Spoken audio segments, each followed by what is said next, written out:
Mas Anies pernah jadi gubernur 5 tahun di DKI. Anggaran DKI setahun sekitar 80 T.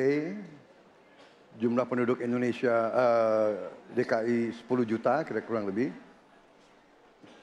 APBD Jawa Barat 35 T, jumlah penduduknya 50 juta, 5 kali DKI. Tetapi selama Mas Anies mimpin, sering sekali DKI menerima indeks polusi tertinggi di dunia. Bagaimana dengan anggaran 80 T, Pak Anies sebagai gubernur tidak dapat berbuat sesuatu yang berarti untuk mengurangi polusi? Terima kasih. Waktunya masih ada, Bapak? Sudah cukup? Baik, kita akan lanjutkan pada calon presiden nomor urut 1. Kami beri kesempatan untuk menjawab pertanyaan selama 2 menit, dimulai dari sekarang. Pak Prabowo, terima kasih atas pertanyaan yang bagus, tetapi kurang akurat. Saya akan jelaskan, Pak.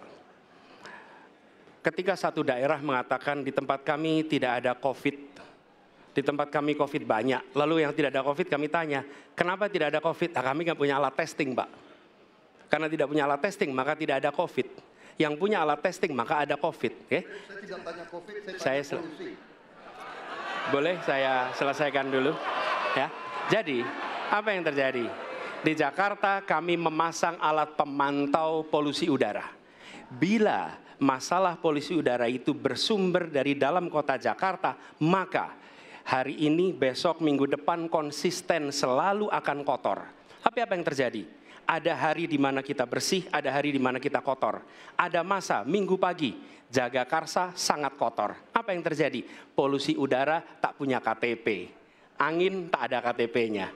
Angin itu bergerak dari sana sini. Ketika polutan yang muncul dari pembangkit listrik, tenaga uap, mengalir ke Jakarta, maka Jakarta punya indikator, karena itu Jakarta mengatakan ada polusi udara. Ketika anginnya bergerak ke arah Lampung, ke arah Sumatera, ke arah Laut Jawa, di sana tidak ada alat monitor, maka tidak muncul. Dan Jakarta pada saat itu bersih. Kalau problemnya dari dalam kota saja, maka konsisten tiap waktu. Ya, kita punya masalah polusi. Karena itu kita kerjakan dengan apa? Kita lakukan, Pak. 1, dengan pengendalian emisi dari kendaraan bermotor. Dan pengujian emisi sekarang wajib. Yang kedua, elektrifikasi kendaraan umum. Yang ketiga, konversi kendaraan umum. Dan dulu yang naik kendaraan umum hanya 350.000 per hari, sekarang 1 juta per hari. Jadi itu kita kerjakan untuk menangani soal polusi di Jakarta. Baik. Masih ada waktu, Bapak? Cukup? Ya. Kami persilakan kepada calon presiden nomor urut 2 untuk kemudian menanggapi jawaban dari calon presiden nomor urut 1. Waktu Bapak 1 menit dimulai dari sekarang. Ya susah kalau kita menyalahkan angin dari mana saja ya. Jadi saya bertanya dengan anggaran segitu besar, jumlah pendidik, langkah-langkah yang bisa dilakukan untuk dengan real dalam 5 tahun mengurangi polusi, juga di mana rakyat Jakarta begitu banyak yang mengalami sakit pernafasan.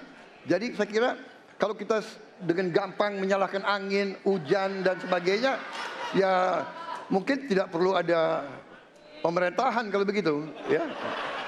Terima kasih. Masih ada waktu? Akan menambahkan? Cukup. Cukup. Baik, selanjutnya kami berikan kesempatan kepada calon presiden nomor urut 1 untuk menanggapi tanggapan dari calon presiden nomor urut 2. Waktunya 1 menit, dimulai dari sekarang. Ya, inilah bedanya yang berbicara pakai data, yang berbicara pakai fiksi. Okay? Ini pakai data.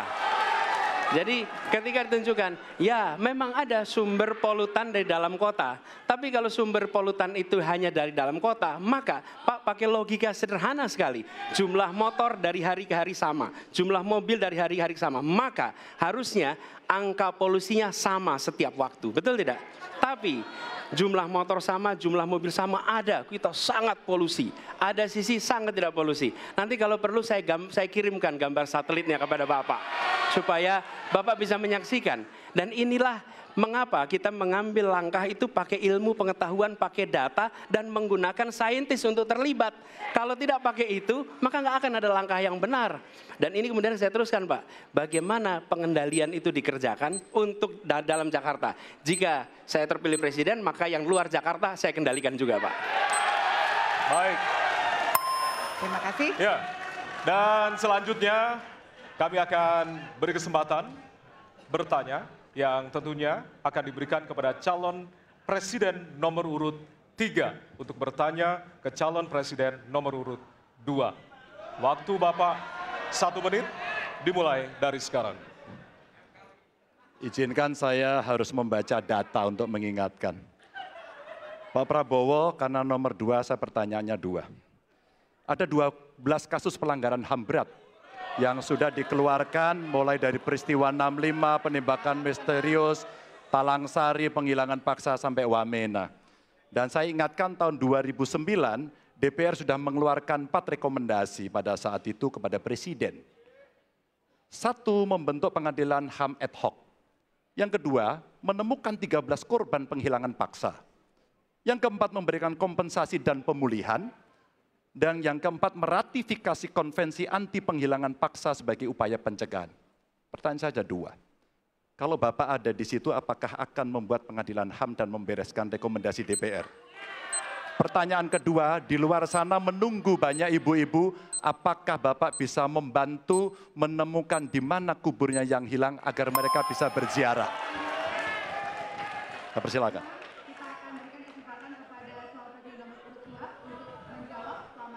Waktunya dari sekarang.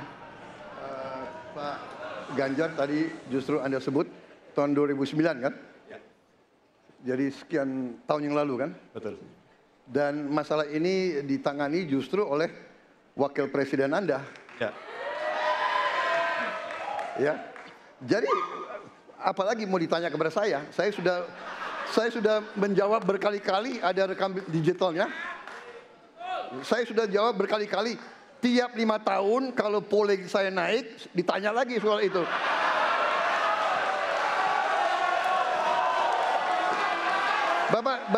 Bapak tahu data nggak? Bapak tanya ke Kapolda, tahun ini berapa orang hilang di DKI? Tahun ini, ya, ada mayat yang diketemukan baru beberapa hari yang lalu dan sebagainya. Come on, Mas Ganjar. Ya, jadi saya tadi katakan, saya merasa bahwa saya yang sangat keras membela hak asasi manusia. Nyatanya orang-orang yang dulu ditahan, tapol-tapol,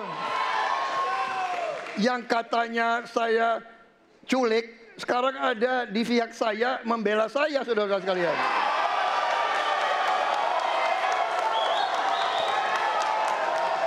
Jadi masalah HAM jangan dipolitisasi, Mas Ganjar, ya. Menurut saya, ya. Saya kira begitu jawaban saya. Masih ada waktu, Bapak. Kedua, Pak. Akan menambahkan? Cukup. Cukup, baik. Dan selanjutnya kami persilakan kepada calon presiden nomor urut 3 untuk menanggapi jawaban dari calon presiden nomor urut 2. Waktu Bapak 1 menit, dimulai dari sekarang. Prabowo ini punya ketegasan yang luar biasa. Luar biasa. Tapi sayang pada 2 jawaban ini sama sekali tidak punya ketegasan itu. Kenapa saya sampaikan? Pertanyaan saya sebenarnya 1. Apakah kalau Bapak jadi presiden akan membuat pengadilan HAM?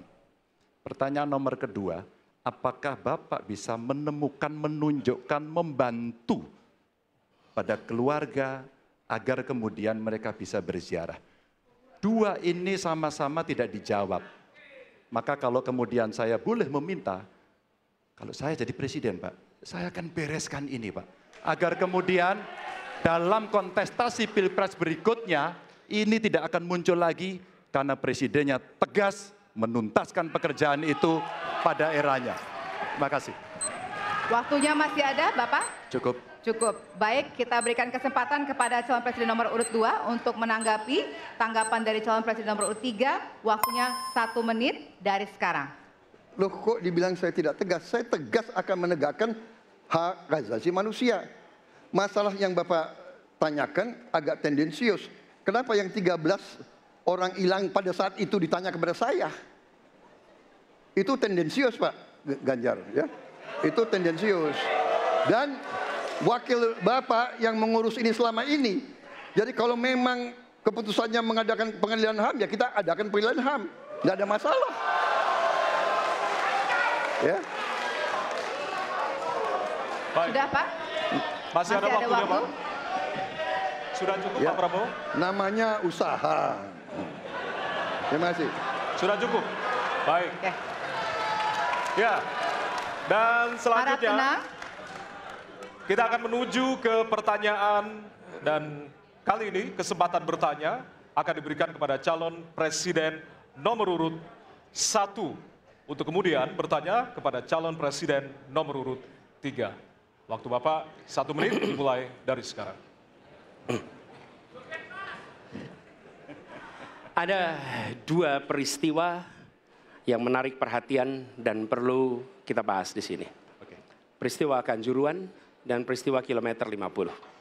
Di situ proses hukum sudah dijalankan, tetapi rasa keadilan masih belum muncul. Pada saat ini kita menyaksikan masih banyak pertanyaan, bahkan keluarga-keluarga korban masih mempertanyakan. Karena itu saya ingin bertanya kepada Pak Ganjar. Saya posisinya adalah ini harus dituntaskan. Ini harus bisa menghadirkan rasa keadilan. Bukan saja soal legalnya yang sudah diselesaikan. Saya ingin tanya posisi Pak Ganjar di dalam dua peristiwa ini. Terima kasih. Waktunya masih ada Bapak? Sudah cukup? Oh, udah cukup. Baik. Baik. Terima kasih kepada calon presiden nomor urut 3. Kami berikan kesempatan untuk menjawab selama 2 menit. Waktunya dimulai dari sekarang. Terima kasih Mas Anies. Saya kira dua isu itu menjadi public talks. Kanjuruhan. Kita bisa bertemu dengan para pencari fakta. Kita bisa melindungi korban. Kita bisa membereskan urusan mereka dari sisi keadilan korban. Termasuk di kilometer 50. Ketika kita bisa bereskan semuanya, maka kita akan naik dalam satu tahap. Apakah kemudian proses legal dan kemudian mencari keputusan yang adil bisa dilakukan? Jawaban saya, bisa. Jadi dalam pemerintahan ini mesti berani untuk tidak lagi menyandra persoalan-persoalan masa lalu sehingga berlarut-larut. Sehingga apa yang terjadi ketika muncul terus-menerus akan menjadi sensi. Sensi terus, karena tidak pernah ada keputusan. Maka cara-cara ini mesti dihentikan dan kita mesti berani tegas. Kadang-kadang kita juga mesti harus berpikir dalam situasi yang lebih besar. Mari kita ciptakan kembali Undang-Undang KKR. Mari kita hadirkan kembali Undang-Undang KKR agar seluruh persoalan-persoalan pelanggaran HAM itu bisa kita bereskan dengan cara itu. Sehingga bangsa ini akan maju dan tidak lagi kemudian berpikir mundur karena persoalan-persoalan seperti itu yang tidak pernah dituntaskan. Kita harus tuntaskan itu. Baik. Masih tersisa waktunya Bapak? Cukup. Cukup? Baik. Ya, dan kami silakan kepada calon presiden nomor urut 1 untuk menanggapi jawaban dari calon presiden nomor urut 3. Ya. Waktu Anda 1 menit Bapak. Ya, jawabannya kurang komprehensif karena masalahnya lebih kompleks dari itu, Pak Ganjar. Tapi izinkan saya sampaikan, untuk seperti ini minimal saya melihat harus mengerjakan minimum 4 hal. 1 adalah memastikan bahwa proses hukum menghasilkan keadilan. Yang kedua, ungkap seluruh fakta sehingga kebenaran menjadi pengetahuan semua, termasuk closure bagi keluarga. Yang ketiga, korban, harus ada kompensasi, clear. Dan yang keempat, negara harus memberikan jaminan bahwa peristiwa-peristiwa seperti ini tidak boleh berulang kembali. 4 harus dikerjakan. Nah, saya kemudian melihat untuk itu bisa dikerjakan, maka kita tidak bisa abu-abu seperti yang tadi disampaikan. Saya melihat kalau begitu 4 ini harus dilakukan, berarti yang pertama mungkin kita harus melakukan investigasi ulang, melakukan review. Kita harus menyelamatkan institusi, memastikan bahwa institusi itu selamat. Saya ingin tahu apakah Pak Ganjar sependapat dengan pandangan saya. Terima kasih Pak Ganjar. Baik. Waktunya habis, selanjutnya kami berikan kesempatan kepada calon presiden nomor urut 3 untuk menanggapi tanggapan dari calon presiden nomor urut 1. Waktunya 1 menit dari sekarang. Soal komprehensi atau tidak komprehensif terkait dengan itu selera dan subjektif. Dari 4 hal tadi itu, saya kira hampir semua pelindungan korban dilakukan. Saya sampaikan pencari fakta sudah pernah ada. Kalau kemudian tidak terjadi, tidak boleh terjadi lagi, saya kira itu value yang mesti dicontohkan. Kita kerjakan semuanya. Saya orang yang tidak pernah abu-abu, hitam putih, sat-set. Kami tidak pernah ragu-ragu, kami tidak pernah abu-abu, maka kami pun tadi mengklarifikasi pertanyaan kepada pasangan calon nomor 2, karena kami bukan orang yang menunda pekerjaan, menggantung pekerjaan untuk kemudian menjadi komoditas. Saya selesaikan itu. Masih ada waktunya Bapak? Akan Cukup. ditambahkan? Baik.